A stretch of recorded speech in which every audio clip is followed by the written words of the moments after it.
Hello everyone, welcome to my channel. आज आपण बनवणार आहोत अगदी restaurant style paneer butter masala. चला तर मग रेसिपीला सुरुवात करूया। पनीर व्यवस्थित कट करून घ्यायचं। मग कढईमध्ये 2-3 चमच तेल आणि 2 चमच बटर घालून त्यामध्ये खडे मसाले घालायचे। चक्री फूल, 1-2 इलायची आणि दालचिनीचा तुकडा। मग थोडा लसूण घालायचा, कांदा घालायचा, 2 टोमॅटो घालायचे आणि 7-8 काजू घालायचे। सर्व मिश्रण व्यवस्थित परतून घ्यायचं। नरम होईपर्यंत शिजवायचे आपल्याला ते 4 ते 5 मिनिटं।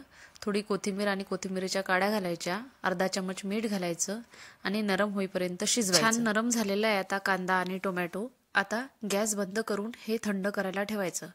तोपर्यंत हे थंड होईपर्यंत आपण पनीर तळून घेऊयात। तेल गरम झालं की त्यामध्ये पनीर घालून ते छान तळून घ्यायचं 3-4 मिनिटं। खूप जास्त तळायचं नाहीये, खूप जास्त तळलं तर ते कडक होईल, त्यामुळे 3-4 मिनिटच तळायचं आणि काढून घ्यायचं। आता आपलं मिश्रण पण थंड झालेलं आहे। आता त्याची छान पेस्ट बनवून घेऊयात। अगदी स्मूथ अशी पेस्ट बनवून घ्यायची आहे। आता पनीर तळलेल्या कढईमध्येच 2-3 चम्मच बटर घालायचं। 1 चम्मच बारीक केलेला लसूण घालायचा। लसूण तडतडला की मग ही आपण जी पेस्ट केलेली आहे ती पेस्ट घालायची।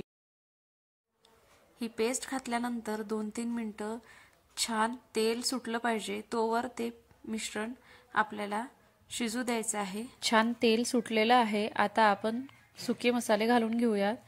अर्धा चम्मच हळद, 1 चम्मच लाल तिखट, 1 चम्मच किचन किंग मसाला, 1 चम्मच धने पावडर। सर्व साहित्य टाकल्यानंतर व्यवस्थित मिक्स करून घेऊयात। आता 1 चम्मच कसुरी मेथी घालूयात। कसुरी मेथीमुळे खूप छान टेस्ट येते। आता थोडं पाणी घालून उकळी आणूयात। अगदी छान उकळी आलेली आहे बघा। आता अजून थोडंसं बटर घालायचं, म्हणजे छान टेस्ट येईल त्याला, एकदम रेस्टॉरंट स्टाईल। मीठ घालायचं अर्धा चम्मच। बघा बटर टाकल्यामुळे छान वरती अगदी तेल दिसत आहे। छान रेस्टॉरंटमध्ये असते तशीच भाजी दिसत आहे। पनीर घातल्यानंतर छान मिक्स करून घ्यायचं सर्व। बघा अगदी रटरट शिजते आहे आपली भाजी आणि अगदी चमचमीत दिसत आहे। आता वरून फ्रेश क्रीम घाला 3-4 चम्मच, म्हणजे छान फ्लेवर येईल। कोथिंबीर घाला। खूप छान असा पनीर बटर मसाला आपला तयार झालेला आहे।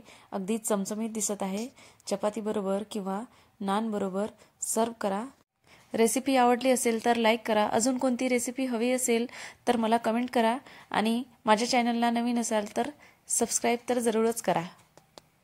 पुन्हा भेटूयात एका नवीन रेसिपीसह। तोपर्यंत बाय बाय।